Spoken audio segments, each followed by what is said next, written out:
Hello, welcome back to Out on That Line podcast. I'm Geoff. It's episode 81, Alex. How you doing this week, buddy? I am great. I'm happy to have you back. You know, I'm back from my jaunt to the PNW, as us travelers like to call it, the Pacific Northwest, Seattle specifically. Just a great city. Just was happy to be there. Sad to come back, but I'm glad to be here. That's for sure. Ooh, I like that. That was very smooth. That just came right out of my ass, out of nowhere. Kind of like the album. That was nice. That we're going to talk about. I hit you with another one, huh? Oh shit. Yeah, so we're going to talk about the Arcade Fire album. It's called We'll get to that a little later. But Alex, you were saying there's something that you'd like to talk about this week. I would like to follow up on the last episode that I did with Tanner while you were in Seattle. Mm-hmm. And the whole thesis of that episode was, have you ever had something which you were so strong in your convictions about, like, I know this sucks, or I would stake my reputation on this being great, and then you find that paradigm shifts, and suddenly, you know, the thing that you hated, you can acknowledge that it's actually pretty damn good, or you come around to liking something about it. Conversely, you can realize something that you love sucks. I had those two things happen to me, and that includes this album, actually. But we'll get to that. But have you ever had anything that you like really came around on? I think country music. Okay. In general. Yeah. When did this happen? I don't know exactly like when. I think it was just the constant exposure to it. Like once you grow up, because like growing up, my dad never listened to country music. So you really don't tend to listen to a lot of music that your parents don't, before you get out in the world on your own. So when I started going to work at Tigers and Sports, shout out friend of the pod, Ashley, it was always Froggy 100.9. You! And country music. And I think it just like desensitized me to the point that just like hearing it didn't matter anymore. And then eventually I started hearing songs that I liked. And I was like, wait a second, I'm not supposed to like this. You know, I heard like some George Strait or something like that, just very agreeable country music, you know, and from there kind of got, not hooked on it at that point, but definitely more open to it. And then when I heard guys like Tyler Childers and Sturgill Simpson and stuff like that, and Steve Earle, that's when it really came around for me. It's probably like post-college. Okay. I would say is when I like really dug into it.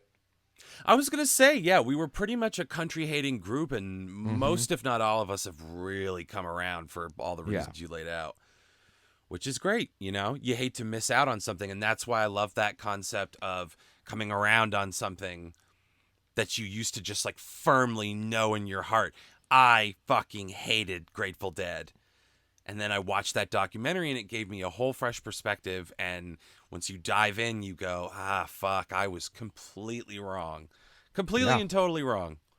And Lord have mercy, it's a beautiful thing. It's a great feeling. And you know when I'll never feel that again? With the music of the Foo Fighters. That's the one thing I'll stake my life on. I'll never come around on Foo Fighters. I came around on Dave Grohl. I'll never do it on the band. Yeah, I don't think, that's not in the cards for me. Not at all. I don't think. Yeah, I'm going to have to put that on my gravestone. Went to his grave. He's under there still hating the Foo Fighters. Done and dusted. Just bury me upside down so they can kiss my ass too. There you go. There's the Texas in you, Geoff. Oh, shit. Well, I did have a follow-up question for you. Okay. I was thinking about this because it's relevant to the discussion of the album that we're going to get into. I want to know if you've been listening to anything extra. Well, you obviously have, but like extracurricularly from the podcast, like something you're getting into right now. I don't know if it's really extracurricular. I've gone back to some albums that we did on the podcast. I've been listening to a lot of Dua Lipa, Future Nostalgia lately, right. Although I guess that's never really stopped. But I have been listening to a lot of it. Since we got the CD player, I've gotten back into like 90s era and like early 2000s era bands. Like Hootie and the Blowfish. Cracked Review, still one of the fucking best albums of all time. I'll go to my grave, put that on my grave as well. I'm going to need a big headstone, I think. I think we're going to get some real estate. But just, it's not so much new. It's more like rediscovering some stuff that was in the past that I didn't necessarily latch back onto when streaming started happening, and I lost, interest in physical media for however long that was. Ooh, okay, so you're having a renaissance. Yeah. I like that. Yeah, I like that a lot. I guess you could say I'm a Renaissance man, Alex. That's a special feeling, Lloyd. That's what they tell me anyways. Well, was that it? Because I got to say, I have some things to say about last week's episode, too. Ooh, okay. Yeah. Absolutely. It's the airing of the grievances. Ooh, okay. Actually, there's no grievances. I thought it was an excellent episode. I want to give a special shout out to Tanner. Like, I certainly am not like a Grateful Dead fan. I fan in that I do like the Grateful Dead, not to the point that I'm a Deadhead or would even be mistaken for one. But I've always enjoyed the Grateful Dead. I think they've got some songs like Tanner said in the episode, listening to a 30-minute version of Dark Star. Not my cup of tea. Not Horrible. what I'm looking to do. Thanks very much, but no thanks. Horror show. Yep. But like Sugar Magnolia, Casey Jones, Friend of the Devil, I Know You Rider. I think you guys mentioned I Know You Rider. That used to be a Hair of the Dog staple.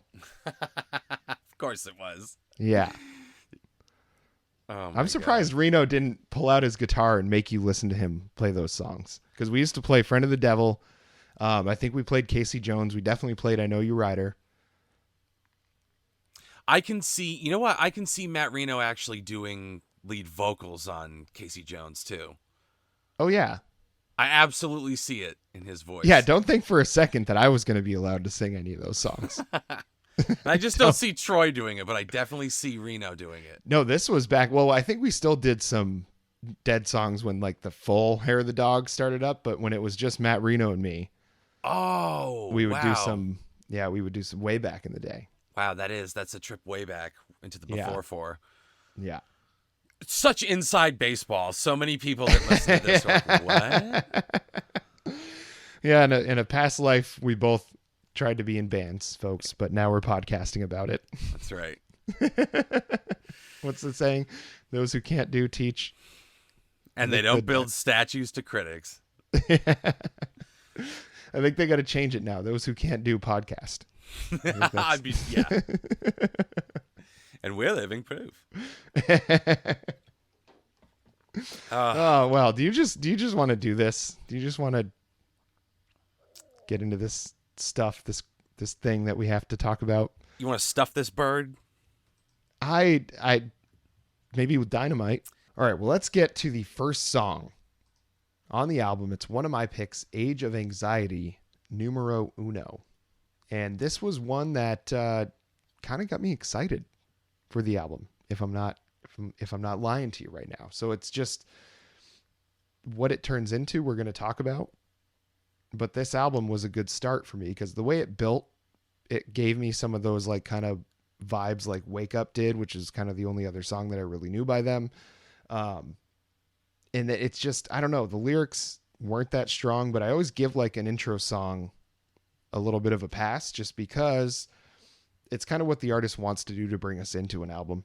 So sometimes it's 10 seconds or 15 seconds. Sometimes it's a full song, but I don't really make them feel like they're beholden to any sort of real like song structure the same way that the rest of the songs on the album are going to have to hold themselves to. It just seems like they know kind of how to build a structure and make it sound like it's an indie song and like this big kind of stadium ready sort of thing. But it's just like, I don't know. I guess I look back on this song with a lot more disappointment than I had when I first listened to it because it was such a build up to such a letdown. Well, and that's the thing is we're talking about multiple listens. We always give it multiple listens. And this album to me was the equivalent of, and maybe I've used this on the show before, but to me it was the equivalent of that scene in National Lampoon's Christmas Vacation, where there's that big, juicy, succulent-looking turkey on the table, and Chevy Chase cuts into it, and it just deflates like a fucking deflated football. that was this album. It arrived, and the first time I listened to it, I was like, "Ooh, interesting, cool." And then the longer you go, the more it just collapses in on itself. Mm-hmm. And to bounce around, I think if it's okay with you, I think bouncing around might benefit us with something like this. Some of these songs, the things that they reminded me of, like Unconditional One, Lookout Kid, in particular, makes me think of what you said about making a quintessential indie pop sound, like indie folk sound. That's a problem for Arcade Fire because they used to be the antithesis to that. So the fact that you can get out of that, like, oh, that's just generic indie. You've never listened to them before, so you don't see anything special about them. Yeah, they can structure it, but it's not special. So you don't know the magic of someone that's listened to, like, The Suburbs, you know? Mm-hmm. So they don't do you any favors. They set you up for failure with this album, quite frankly. Well, I think they set themselves up for failure because there's plenty of music for me to listen to. That's fair. That's a fair point. Yeah, Arcade Fire was never had to be any of the ones that I listened to. They had a chance. You know, there's only what? How many episodes did we do with 2 albums? Maybe like 15 to 20. Yeah. You know, so there's like, say what, 120 albums or so, 130 albums maybe that we've talked about on this show. At least. They're an elite company. We used a slot on our highly sought after podcast to talk about their album. This is what they delivered. It's not very good. It's disappointing because I don't want to speak for you, but I also feel comfortable saying that we have the same mentality with this show, which is we don't go into anything looking to hate it, even if we have, again, rigid preconceived notions.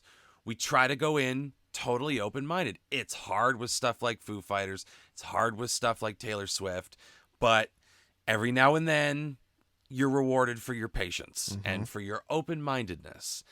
And I had every reason to expect that this would be an album I would enjoy. So the fact that I really, really didn't, I don't think anyone can fault us for feeling this strongly. We are not a haters podcast.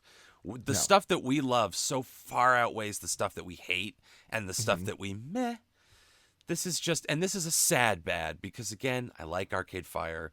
This is just a big letdown. I don't claim to be the biggest fan in the world, but stuff that I really like. And this is just like an Amber Heard level bed shitting. It's just like, not good, not good. Yeah, that was I don't know if I would have come up with the Amber Heard bed shitting analogy, but I think that's an apt comparison that you make there. 2 high profile bed shittings, tell me I'm wrong, prove me wrong, change my mind.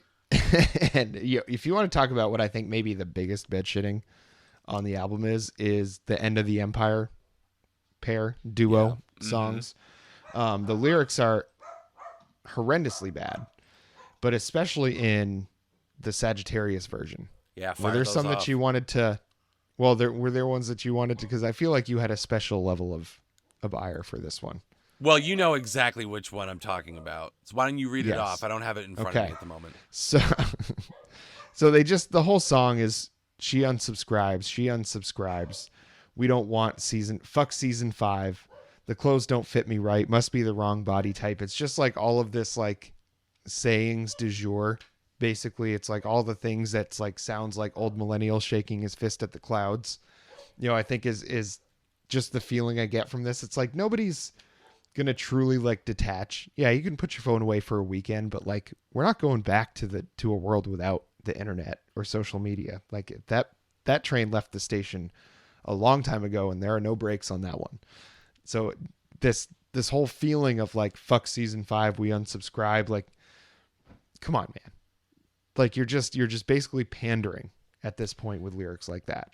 It's high school shit. It's cringe. It's super cringe content. Like it that's the irony, is that it is the aging millennial, like you say, trying to talk like, and not even try to speak to a younger audience, speak to a universal audience. They just sound like a 16-year-old who picked up his dad's old guitar for the first time was like, I'm going to write the deepest fucking song ever.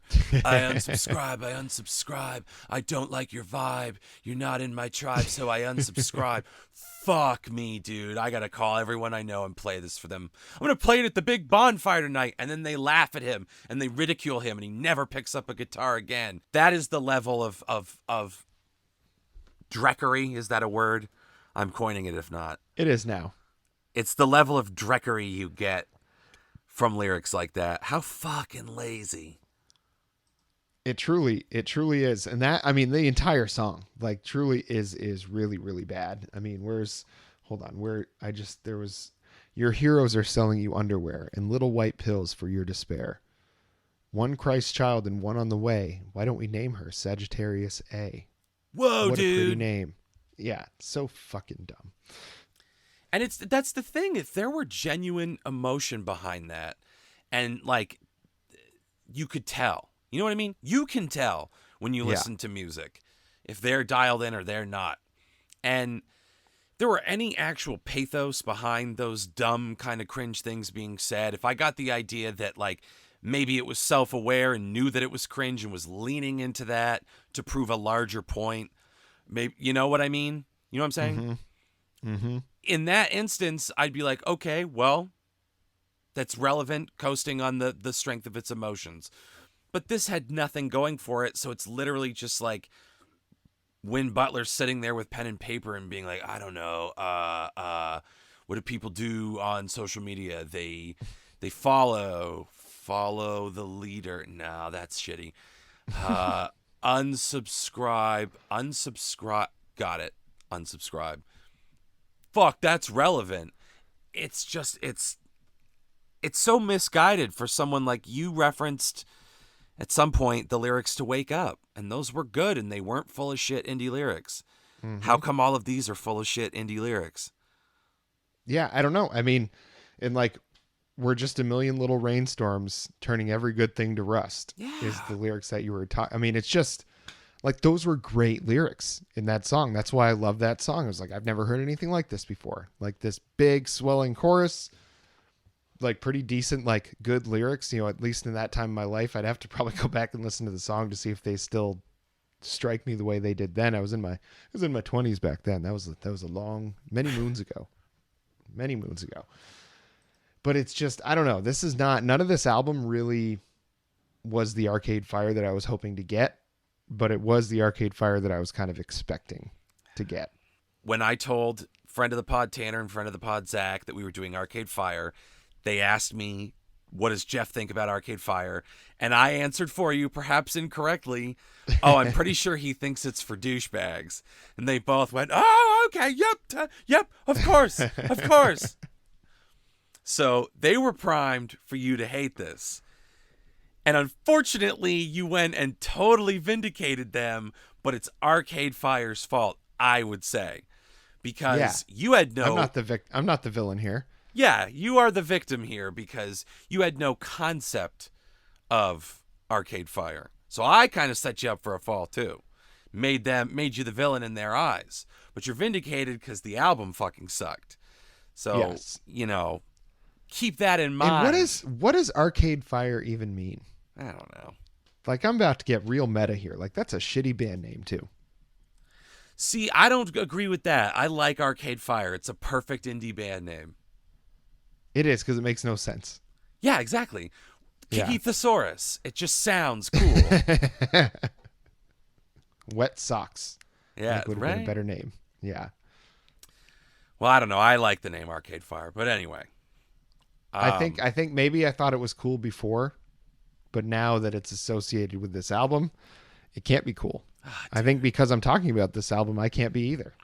It sucks, dude. It really sucks because, like, on something like The Lightning 1 and 2, I hate to say it. I hope I'm using the word correctly, purloin Bruce Springsteen's reputation. Because a lot of people try to do Springsteen, and they were trying to do Springsteen on Lightning 1 and 2. And I got to tell you, at least trying to do Springsteen, it gave them the right idea.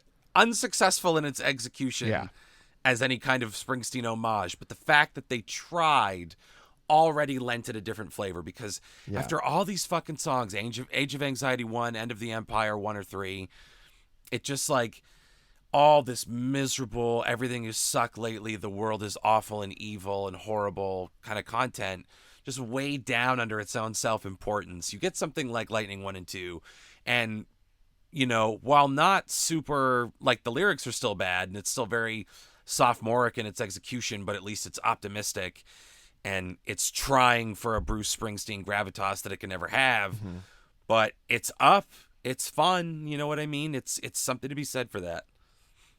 Yeah, I guess give them credit for trying the Springsteen, but the Killers, Gaslight Anthem, they are not.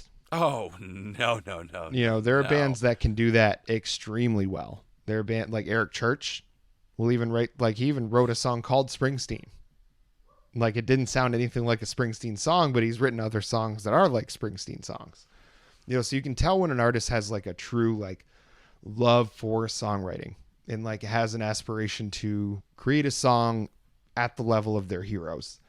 I think Arcade Fire is too up their own ass to even understand who their heroes are.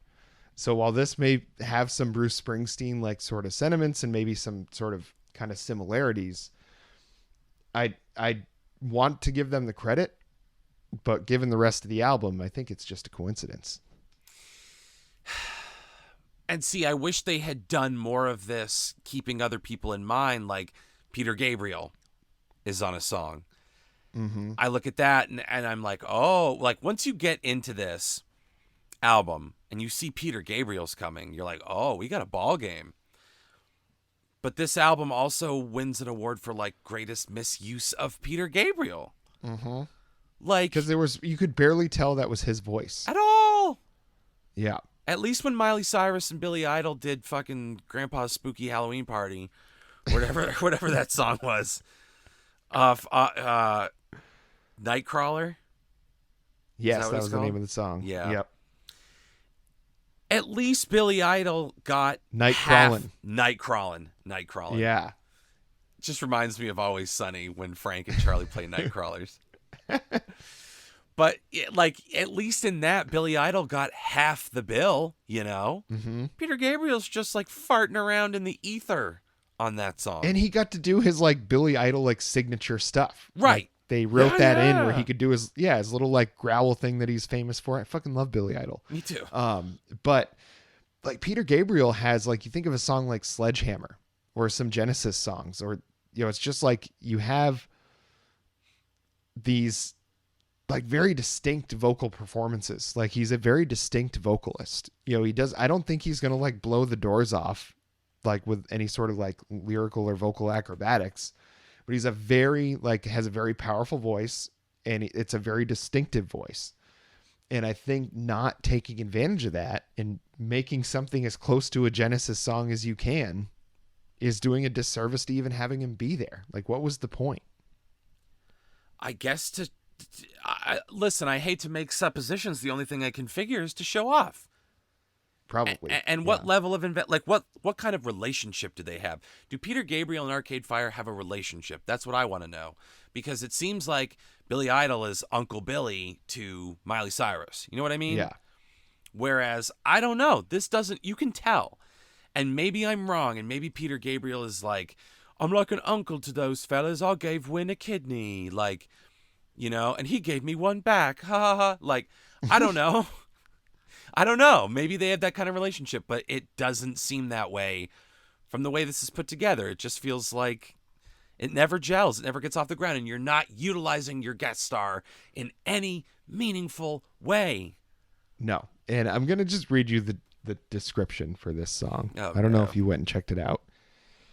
So the title of the song, I don't think we ever mentioned that, but the title of the song is Unconditional 2, subtitle Race and Religion.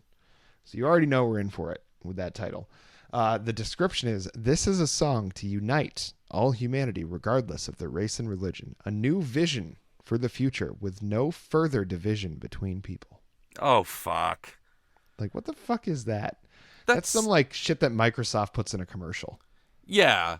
Like, you know, that's how corporations talk during Pride Month. Yeah, this is some like corporate indie rock bullshit.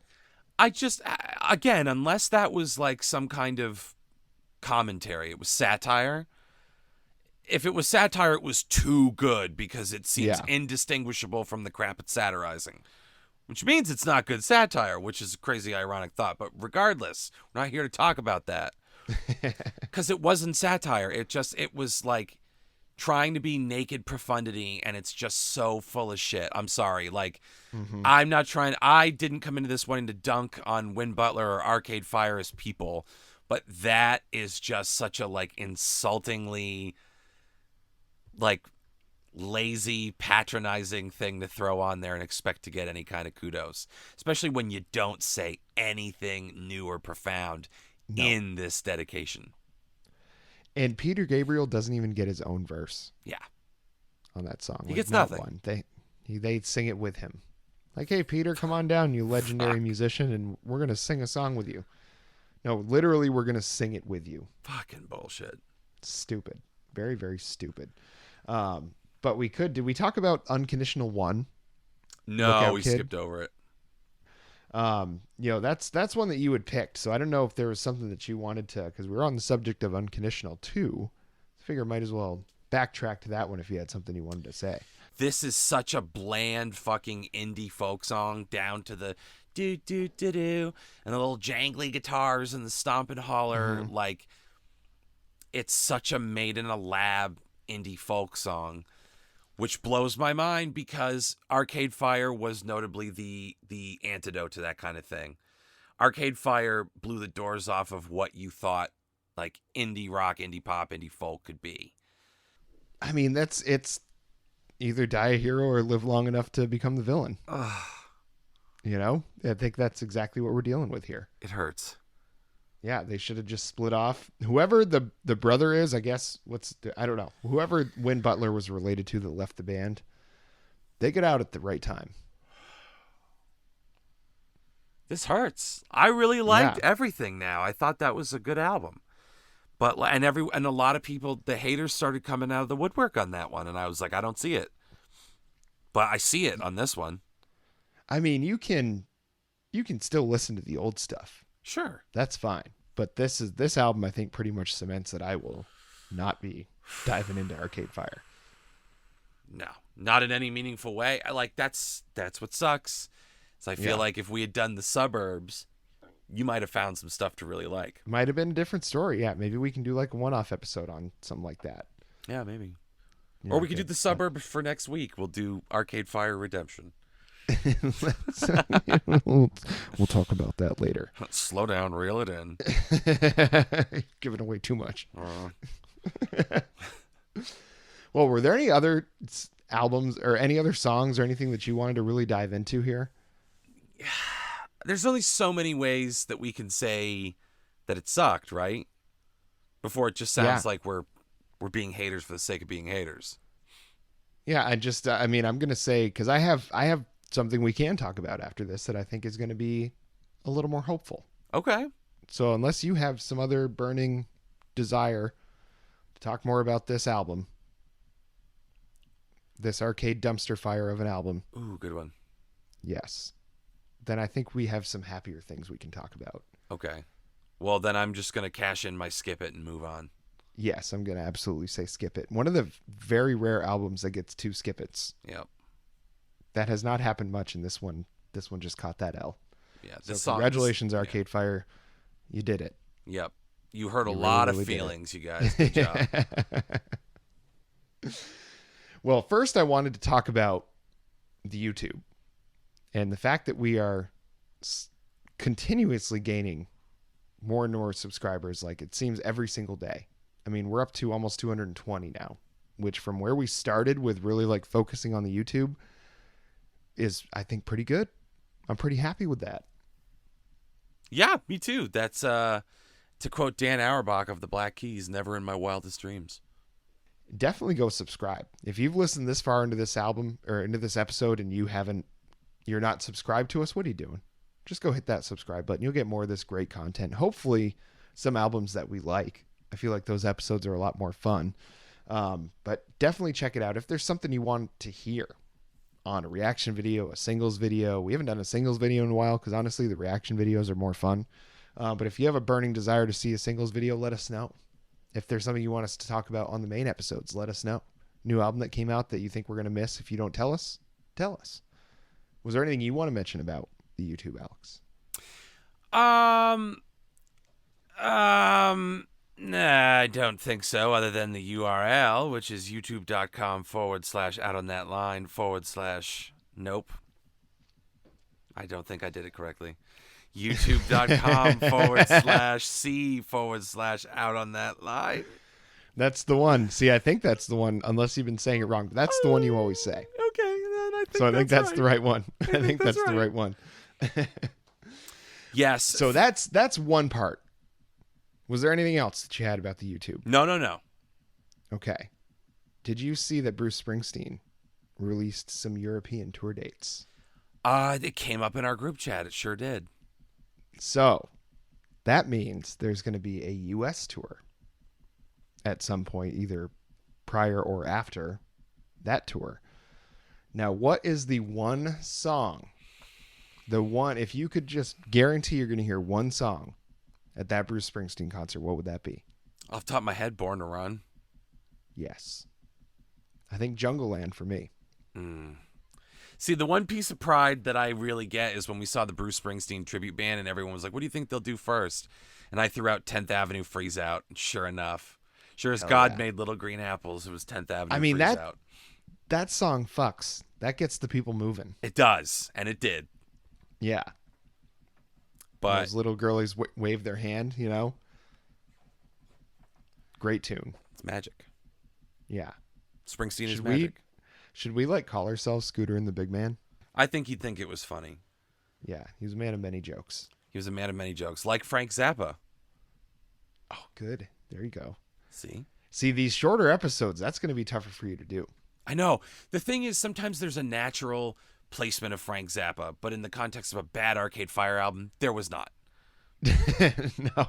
So I had to wait till the end. He never made a bad album, so there's definitely no correlation there. That guy never laid a turd that he wouldn't put in his mouth. And I don't know what that means, but again, the best quote I ever heard, Frank, you got to hand it to Frank Zappa. Nobody ever worked so hard to suck. And I'm a Frank Zappa fan. That's very funny. Yeah, there's just something about a Zappa song. It's something about a truck too, you know? Like I don't know. This episode's been a real slapdash kind of thing. Well, I guess we went over the YouTube. You brought in your Frank Zappa reference. Yeah. And then I think we'll just pop in something about technical difficulties, and I'll just throw in the until next time.